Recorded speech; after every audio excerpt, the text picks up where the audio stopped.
ನಮಸ್ಕಾರ. ನೀವು ನೋಡ್ತಾ ಇದ್ದೀರಿ ವಾಸ್ತು ದರ್ಪಣ ನ್ಯೂಸ್ ಚಾನೆಲ್. ನಾನು ನಿಮ್ಮ ಅನಿಲ್ ಕುಮಾರ್ ಸಿಂಧೆ.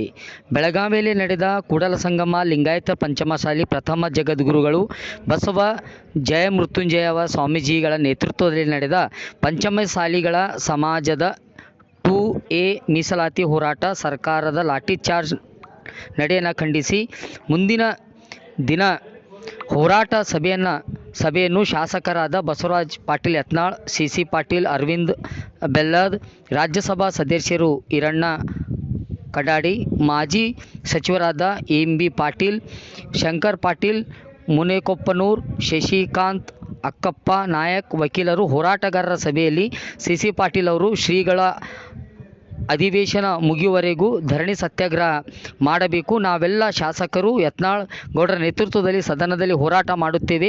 ಎಲ್ಲ ತಾಲೂಕಾ ಜಿಲ್ಲಾ ಹೆದ್ದಾರಿಗಳ ತಡೆ ಹಿಡಿದು ಸಮಾಜ ಬಾಂಧವರು ಪ್ರತಿಭಟನೆ ಮಾಡಲು ಹೇಳಿದಾಗ ಸಭೆಯಲ್ಲಿ ಇದ್ದ ಎಲ್ಲ ನಾಯಕರು ಒಪ್ಪಿಗೆಯನ್ನು ಸೂಚಿಸಿದರು. ನಂತರ ಗಾಯಗೊಂಡ ಸಮಾಜದ ಬಾಂಧವಗಳಿಗೆ ಭೇಟಿಯಾಗಿ ಸಾಂತ್ವನ ಹೇಳಿ ಎಲ್ಲರ ಆರೋಗ್ಯ ಖರ್ಚು ತಾವು ನೋಡಿಕೊಳ್ಳುವುದಾಗಿ ಸಮಾಜದ ಶಾಸಕರು ಹೇಳಿದರು.